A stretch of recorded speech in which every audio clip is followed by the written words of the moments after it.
હું છું માનસી સોની, health is વેલ્થમાં આપનું સ્વાગત છે। આજની હેલ્થ રિલેટેડ ટોપિકમાં આપણે વાત કરીશું ન્યુરોલોજિકલ ટ્રીટમેન્ટ વિશે અને આ જ વિશે આજે માહિતી આપવા માટે આપણી સાથે જોડાઈ ગયા છે ડોક્ટર મુકેશ શર્મા। ડોક્ટર મુકેશ શર્મા, આપનું સ્વાગત છે આ વિશેષ કાર્યક્રમમાં। ડોક્ટર મુકેશ ન્યુરોલોજી અને ન્યુરો ઇન્ટરવેન્શન વિભાગમાં એક સિનિયર સલાહકાર છે।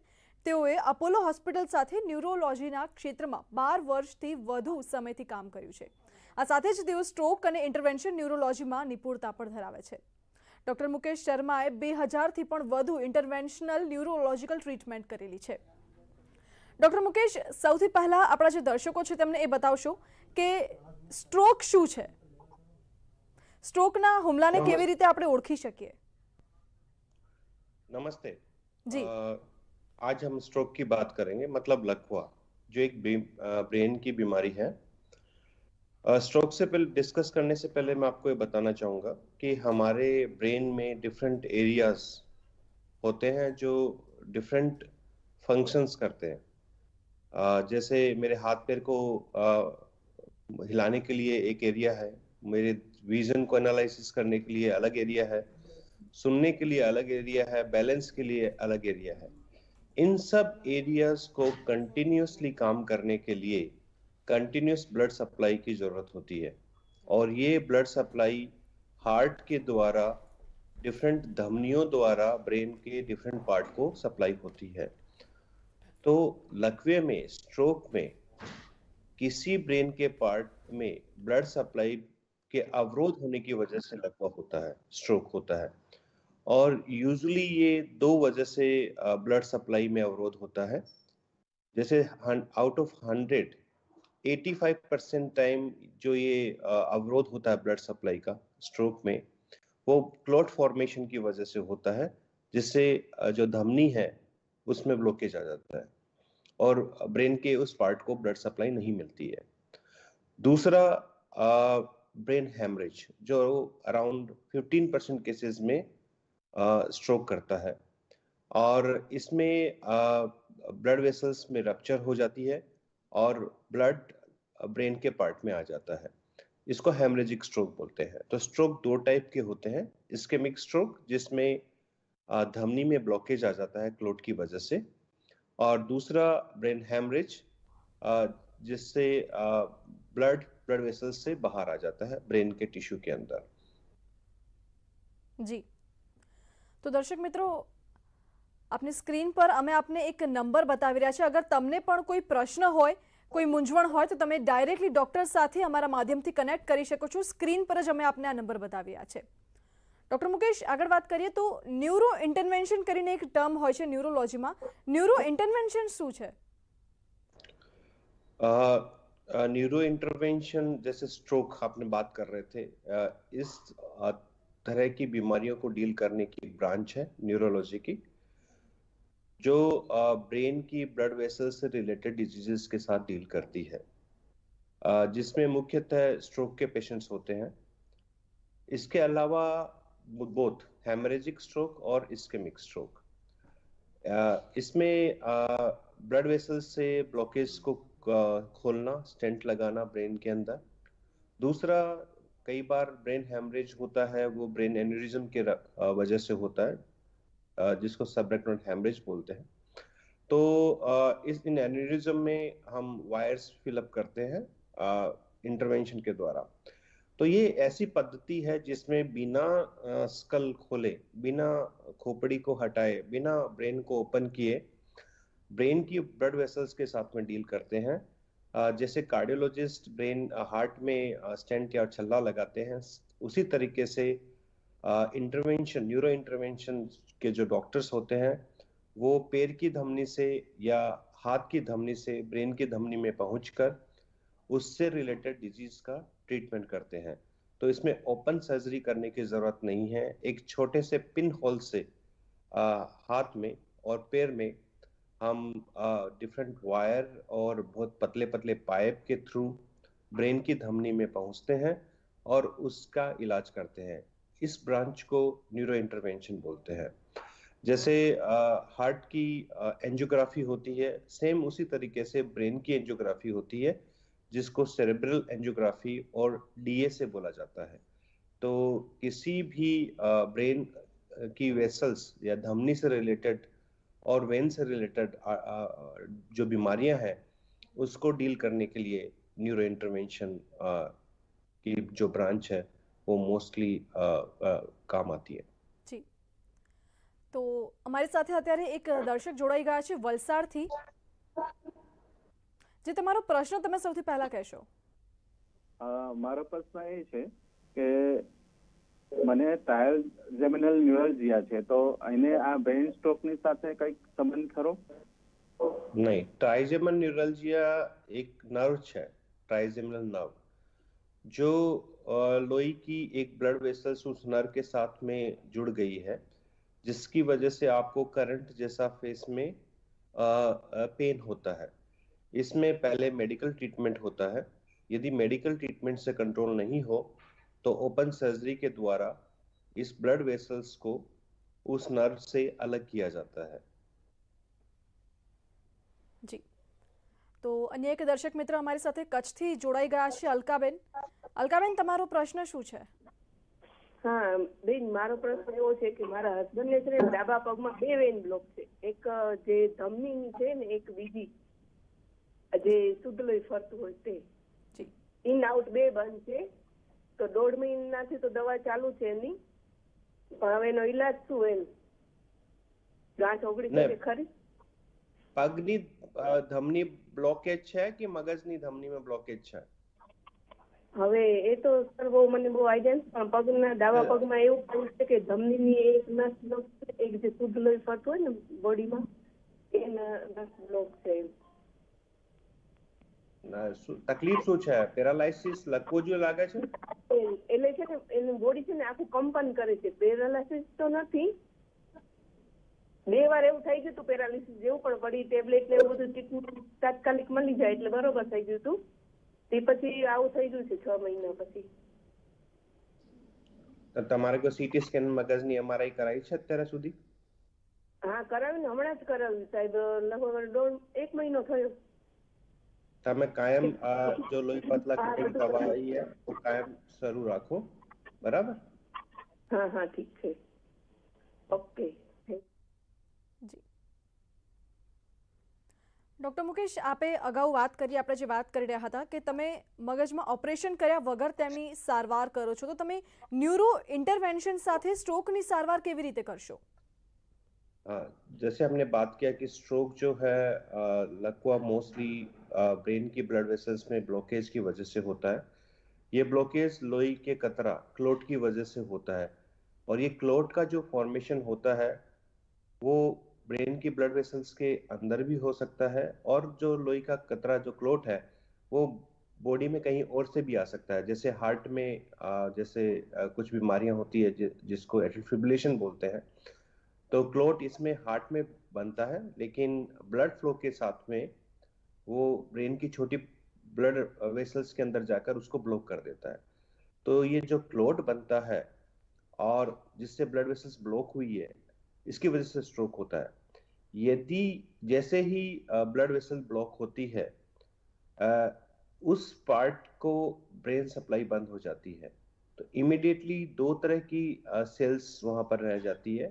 कुछ सेल्स इमीडिएटली डेड हो जाती है, पर बहुत सारी सेल्स ऐसी होती है जिनको न्यूरॉन बोलते हैं, ब्रेन की सेल्स को, वो अभी भी बेहोशी की अवस्था में होती है। यदि आप ट्रीटमेंट के द्वारा ये ब्लड सप्लाई रिस्टोर कर दो, या क्लोट को डिसोल्व कर दो, या क्लोट को निकाल दो, तो ये बेहोशी वाली सेल्स वापस काम करना स्टार्ट कर देती है। और जो ये बेहोशी वाली सेल्स बेहोश है अभी, वो टाइम डिपेंडेंट मैनर के अंदर डेड होती है। तो जैसे जैसे टाइम बीतता है वो जो एरिया की सेल्स है जो फिलहाल बेहोशी में है, जैसे जैसे टाइम पास होता है वो डेड होती जाती है। तो जितनी जल्दी सारवार हो उतने ज्यादा चांसेस हैं लकवे के ठीक होने के। तो ये क्लोट जो बना है उसको 2 विधि से इलाज किया जाता है। एक तो क्लोट डिसॉल्व करने की मेडिसिन आती है जो नॉर्मल रूटीन मेडिसिन की तरह आईवी वीनस इंजेक्शन दिया जाता है, पर वो 4.5 घंटे तक दिया जा सकता है। उसके बाद में उस इंजेक्शन का लाभ यूजुअली नहीं मिला है तो वो नहीं दिया जा सकता। और जो इंटरवेंशन है जिससे हम उस क्लोट को हाथ की और पैर की नस से ब्रेन की नस में पहुंचकर स्टेंट के द्वारा या पतले पाइप के द्वारा एस्पिरेट सक करके निकाल देते हैं। इस विधि को थ्रोम्बेक्टोमी बोलते हैं। तो थ्रोम्बेक्टोमी लकवा होने के 6 घंटे तक सभी मरीज में की जा सकती है और कुछ कुछ मरीज में ये 24 आवर्स तक किया जा सकता है। तो जैसे ही लकवा हो, टाइम बहुत इंपॉर्टेंट है और पर्टिकुलर डायग्नोसिस लकवा होने के बाद में जिससे इजिल अर्ली उसका ट्रीटमेंट हो सके, सारवार हो सके, उससे मरीज के लकवे होने की संभावना बहुत बढ़ जाती है। જી ડૉક્ટર મુકેશ, ઘણીવાર એવું બનતું હોય છે કે જ્યારે લકવાની શરૂઆત થાય ત્યારે જે વ્યક્તિ હોય છે તે પરખી નથી શકતો કે તેને આ પ્રોબ્લેમ છે, સામાન્ય દુખાવો ગણીને ક્યાંક ને ક્યાંક લોકો નજરઅંદાજ પણ કરતા હોય છે અને આપે જ કહ્યું કે જેટલી જલ્દી સમયસર સારવાર થાય તેટલું સારું। તો એક્યુટ સ્ટ્રોકને સમય અને સારવાર સાથે શું સંબંધ છે? हाँ, जैसे समय हम लोग हमारी लैंग्वेज में टाइम इज ब्रेन बोलते हैं। ओके, जैसे ही लकवा होता है मैंने आपको बताया कि कुछ सेल्स अभी भी बेहोशी अवस्था में है, वो जैसे जैसे समय पास होता है वो डेड होती जाती है। तो मानना यह है कि लकवा होने के बाद मतलब ब्लड वेसल्स बंद होने के बाद एवरी मिनट 1.9 मिलियंस न्यूरॉन्स जो ब्रेन की सेल्स है वो डेड होती है।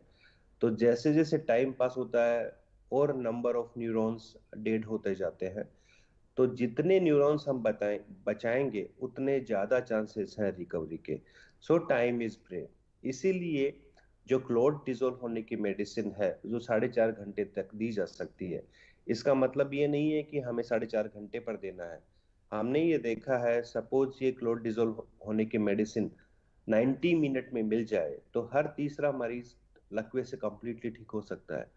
यदि ये 3 घंटे के अंदर मिले तो हर 8वां मतलब 8 मरीज में से एक मरीज को कंप्लीट फायदा होता है। और वैसे 4.5 घंटे तक मिले तो हर 12 मरीज में से एक को फायदा होता है।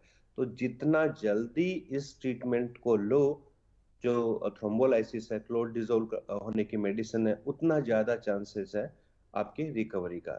इसी तरह से थ्रोम्बेक्टोमी जो इंटरवेंशन के द्वारा क्लोट निकालने की विधि है, वो जितनी जल्दी हो मतलब 2-3 घंटे में यदि थ्रोम्बेक्टोमी की जाए तो हर दूसरा मरीज ठीक हो जाता है।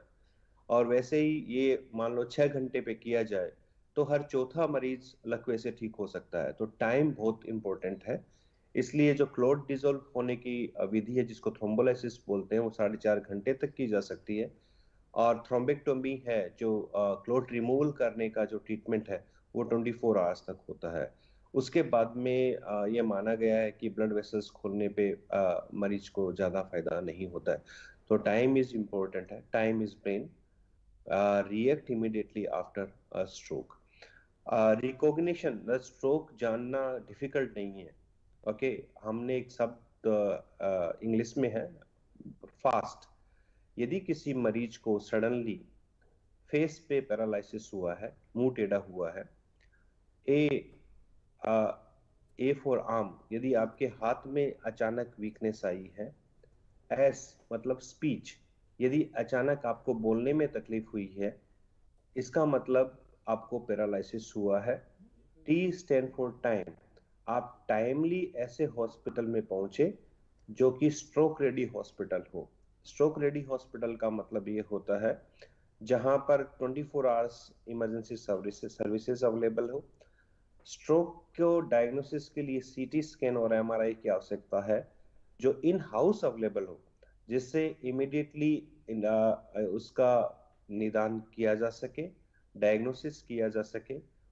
उस हॉस्पिटल में पहुंचो जहां पर न्यूरोलॉजिस्ट और न्यूरो इंटरवेंशन करने वाले डॉक्टर अवेलेबल हो, जिससे इमीडिएटली टाइम रहते आपका लकवे का इलाज हो सके। इससे इस तरह की सुविधा जिस हॉस्पिटल में अवेलेबल है उसको स्ट्रोक रेडी हॉस्पिटल बोलते हैं ऑल ओवर द वर्ल्ड। तो आप ऐसे हॉस्पिटल में पहुंचे जिसे आपका लकवा होने के बाद में टाइम ज्यादा खराब नहीं हो और आप ज्यादा से ज्यादा न्यूरॉन बचा सके टाइमली ट्रीटमेंट करके। जिससे आपके लकवा से ठीक होने की सत्यता है वो ज्यादा बने। જી જી ડૉક્ટર મુકેશ, ન્યુરોલોજીમાં એક ટર્મ છે કેરોટિડ ધમની સ્ટિરોસિસ. તો એ કેરોટિડ ધમની સ્ટિરોસિસ શું છે અને તમે તેની સારવાર કેવી રીતે કરશો? जैसे हम अपन बात कर रहे हैं स्ट्रोक की, एक ब्रेन की बीमारी है, वैसे ही हार्ट अटैक एक हार्ट की बीमारी है। एक्चुअली ये दोनों बीमारियां धमनी की बीमारी है। मतलब जो ब्लड वेसल्स होती है, जब ये ब्लॉकेज ब्रेन में होता है तो स्ट्रोक होता है, ब्रेन स्ट्रोक होता है। और जब सेम चीज हार्ट की नलियों में होता है, धमनी में होता है, तो हार्ट अटैक होता है। जैसे एज बढ़ती है, उम्र बढ़ती है, यदि किसी मरीज को डायबिटीज है, किसी मरीज को ब्लड प्रेशर है और उनका कोलेस्ट्रॉल ज्यादा है, ऐसी अवस्था में जो धमनी है उनकी दीवार में कोलेस्ट्रॉल जमा होने लग जाता है और उसकी ल्यूमेन है वो सक्रिय हो जाती है। इस सक्रियपन को स्टेनोसिस कहा जाता है। कैरोटिड जो आर्टरी, जो धमनी है, वो ब्रेन को ब्लड सप्लाई करती है। तो जो धमनी ब्रेन को ब्लड सप्लाई करती है उसको कैरोटिड आर्टरी बोलते हैं। तो जब इसमें ब्लॉकेज हो और कोलेस्ट्रॉल के प्लाक की वजह से, तो इसको कैरोटिड स्टेनोसिस बोलते हैं। और ये वन ऑफ द मेन कारण है लकवा होने का।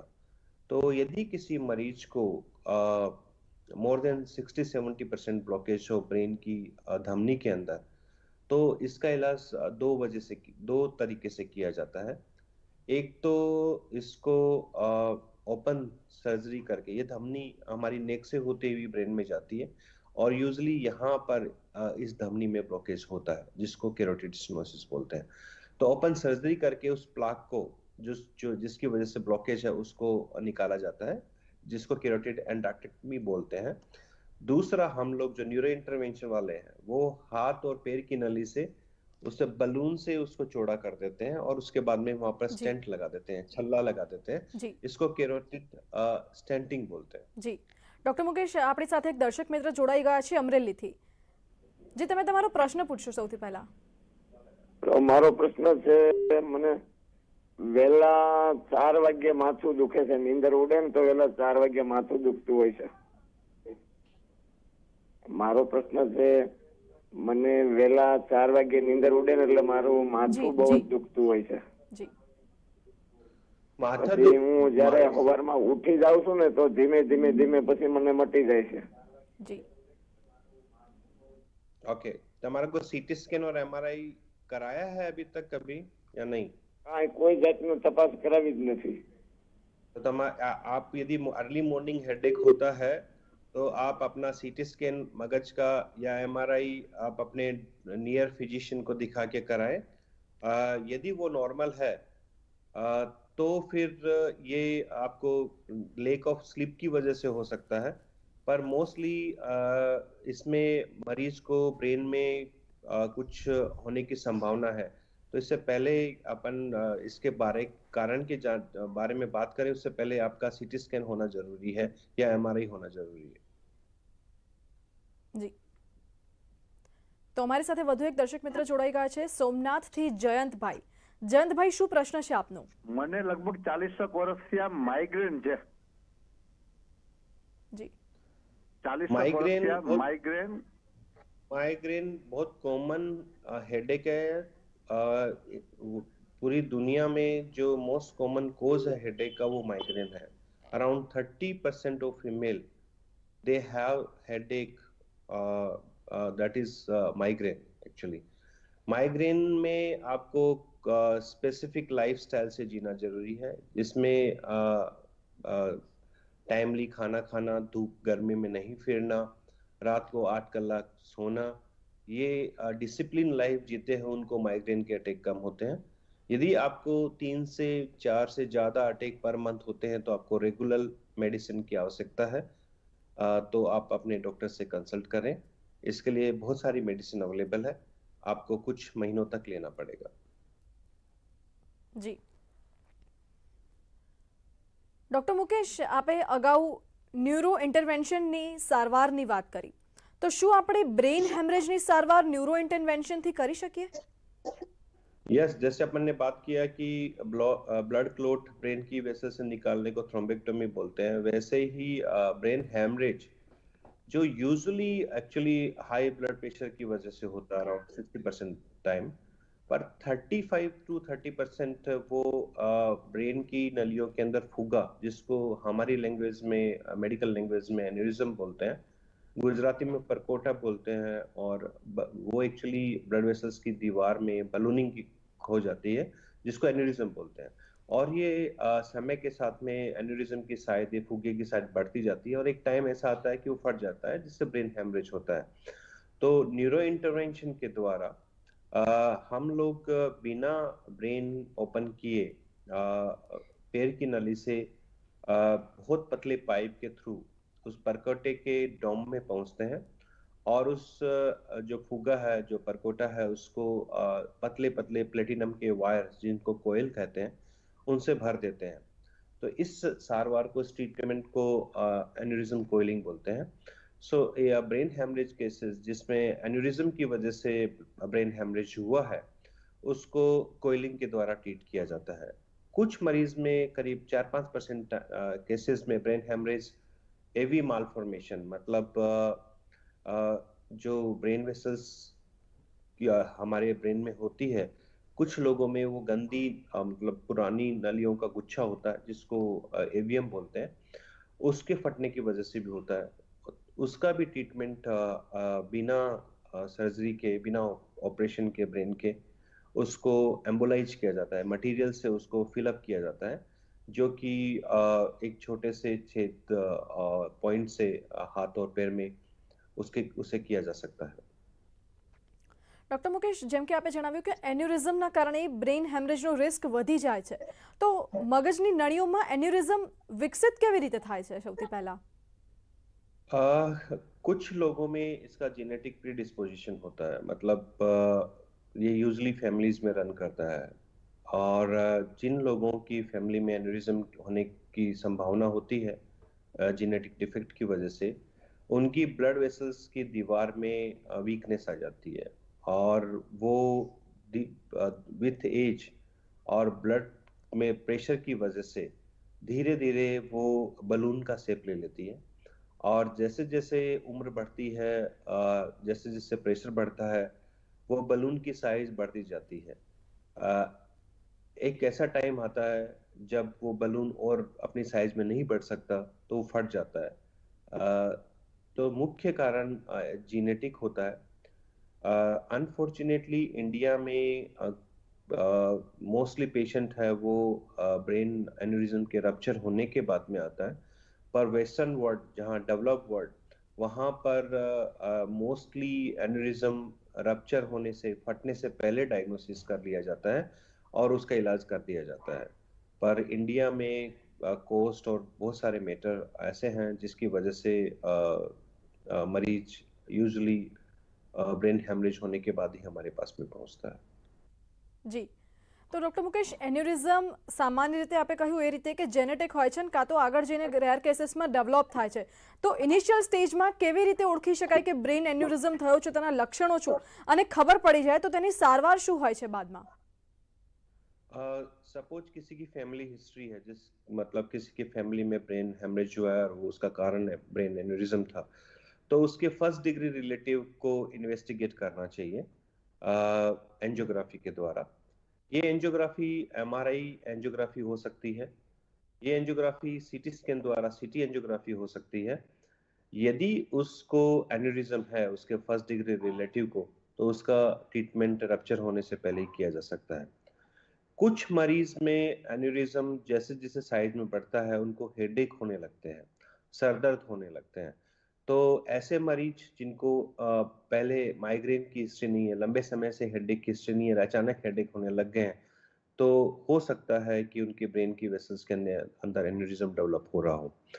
तीसरा, जब ये फटता है तो अचानक इतना तेज दर्द होता है जैसे ब्रेन के अंदर बम ब्लास्ट हुआ हो, विथ इन अ सेकेंड। तो इस तरह का हेडेक जिसमें with in a second bomb blast हुआ, ऐसे हेडेक हुआ हो, तो अपने डॉक्टर से कंसल्ट करिए, सीटी स्कैन और एमआरआई कराइए, हो सकता है आपको एन्यूरिज्म हो। न्यू ऑनसेट हेडेक हो तो भी आप इसकी एमआरआई और सीटी स्कैन करा के देखिए कि आपको एन्यूरिज्म तो नहीं है। तीसरा, कभी कभी मरीज हेडेक के साथ बेहोश हो जाता है और कभी कभी खींच और वाई भी आ सकती है हेडेक के साथ में। तो ऐसे सिम्टम्स आपको हो सकता है कि आपको एन्यूरिज्म है और आपको एन्यूरिज्म रिलेटेड ब्लीड हुआ हो। तो आप एमआरआई और सीटी एंजियोग्राफी के द्वारा इसका डायग्नोसिस कर सकते हैं। और ट्रीटमेंट मैंने आपको बताया 2 तरह का होता है, एक ओपन सर्जरी होती है जिसको क्लिपिंग बोलते जी। हैं, और इंटरवेंशन जिसमें ओपन करने की जरूरत नहीं है ब्रेन को, हाथ और पैर की नलियों के द्वारा ब्रेन की नली में पहुंचकर उसको जी। फिलअप कर देते हैं कॉइल से, जिसको कोइलिंग कहा जाता है। जी, ડોક્ટર મુકેશ, ખૂબ ખૂબ આભાર આપનો અમારી સાથે જોડાવા માટે। આશા છે કે તમે જે માહિતી આપી તેનાથી અમારા દર્શક મિત્રોના જેટલા પણ પ્રશ્નો હશે તેનું સમાધાન આવી ગયું હશે। તો દર્શક Thank you. મિત્રો, આજે આપણે मैं વાત કરી સ્ટ્રોક, એન્યુરિઝમ, તમારા જે પણ પ્રશ્નો હતા તેનું પણ આપણે વાતચીત કરી છે। તો અત્યારે હેલ્થ ઇઝ વેલ્થમાં બસ આટલું જ। મને રજા આપશો। નમસ્કાર।